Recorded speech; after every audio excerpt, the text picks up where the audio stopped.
Himachal Pradesh pensioner संयुक्त संघर्ष समिति ने हमीरपुर में की आपात बैठक।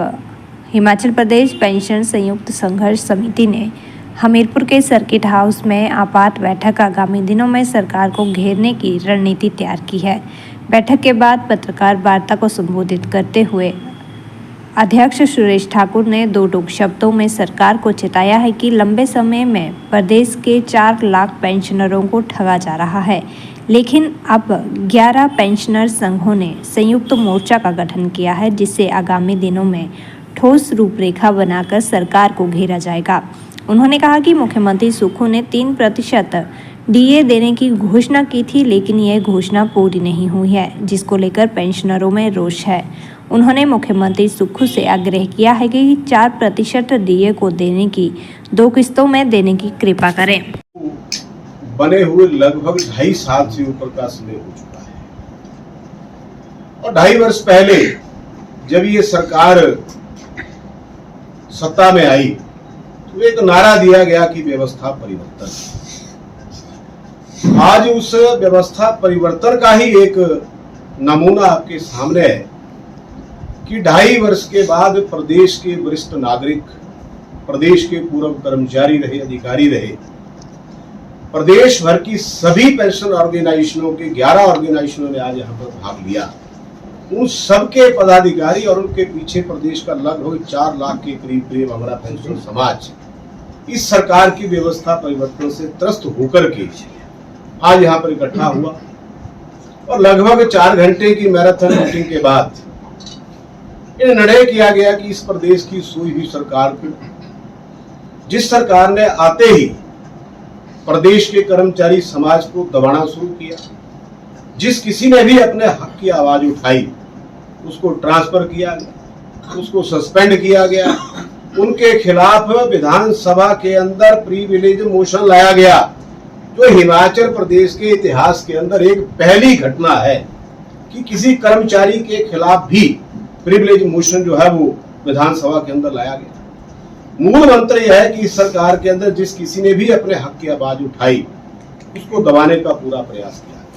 मुख्यमंत्री महोदय ने 15 अप्रैल 2025 को 3% डीए देने की घोषणा की थी और ये कहा था कि उसकी देनदारी जो है वो 1 जून 2025 को दे दी जाएगी, लेकिन माननीय मुख्यमंत्री महोदय का कहा हुआ यह घोषणा जो है वो आज दिन तक जो है वो पूरी नहीं हुई है।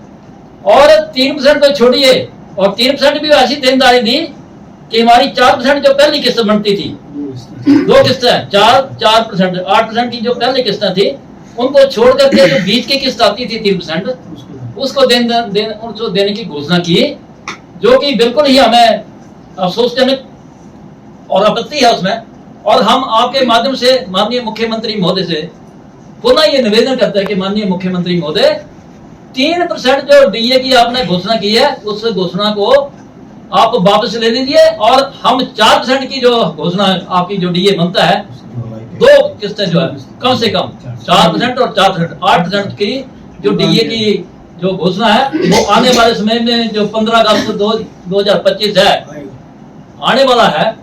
ये सारे कर्मचारी और सेवानिवृत्त कर्मचारी आप पर आस लगाए बैठे हैं, तो हमारी पुनः ये निवेदन रहेगा माननीय मुख्यमंत्री महोदय कि कम से कम 2 किस्तों की देनदारियां जो है उनको आप अनाउंस करके इंप्लीमेंटेशन कराएं।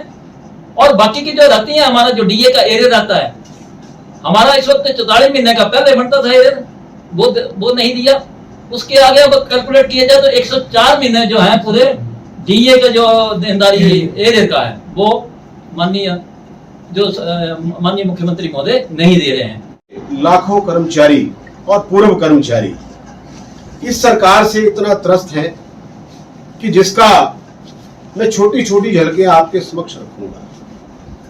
जब से ये सरकार प्रदेश के अंदर आई, इस प्रदेश का पूर्व कर्मचारी समाज, जिन्होंने अपनी तमाम जिंदगी इस प्रदेश को संवारने और सजाने में लगा दी, ठूंजा 60 साल नौकरी की, उसके बाद जब वो सेवानिवृत्त हुए तो ये सरकार इतनी संवेदनहीन है। मैं इस सरकार को संवेदनहीन कहना चाहता हूं कि आज प्रदेश के लाखों पूर्व कर्मचारियों का जो चिकित्सा भत्ता है, सबसे सेंसिटिव मुद्दा है चिकित्सा भत्ता, उसमें से 1 रुपए की अदायगी भी जो है वो प्रदेश के किसी पूर्व कर्मचारी को नहीं।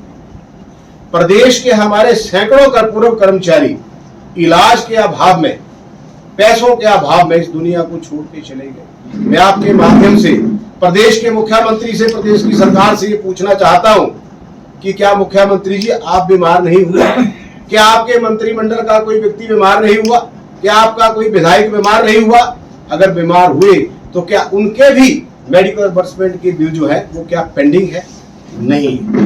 प्रदेश सरकार ने 1 रुपया प्रदेश के कर्मचारियों और पूर्व कर्मचारियों को चिकित्सा भत्ते का नहीं। जब 2022 में चुनाव से पहले हमारी जेसीसी की बैठक हुई, पूरे हिमाचल प्रदेश ही नहीं पूरे हिंदुस्तान के अंदर एक नया इतिहास रचा गया कि प्रदेश के अंदर संवैधानिक जेसीसी का गठन हुआ और जेसीसी की बैठक। उस जेसीसी की बैठक के अंदर प्रदेश के तमाम बोर्ड और कॉर्पोरेशन और कॉर्पोरेट सेक्टर पहली बार उनको जेसीसी के अंदर बुलाया गया, पहली बार, आज से पहले कभी नहीं बुलाया गया। और वहां पर 10 फैसले माननीय मुख्यमंत्री जयराम ठाकुर जी की अगुवाई में पूरी सरकार प्रशासन के समक्ष हुए और 10 में से 10 हमने इंप्लीमेंट करवाए।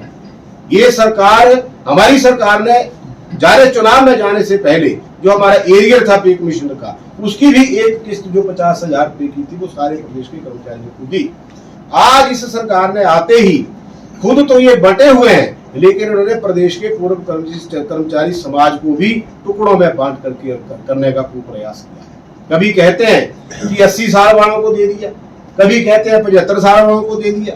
जून महीने में अनाउंसमेंट करते हैं कि 3% डीए दे दिया। मुख्यमंत्री जी आप क्या कहते हैं और क्या करते हैं?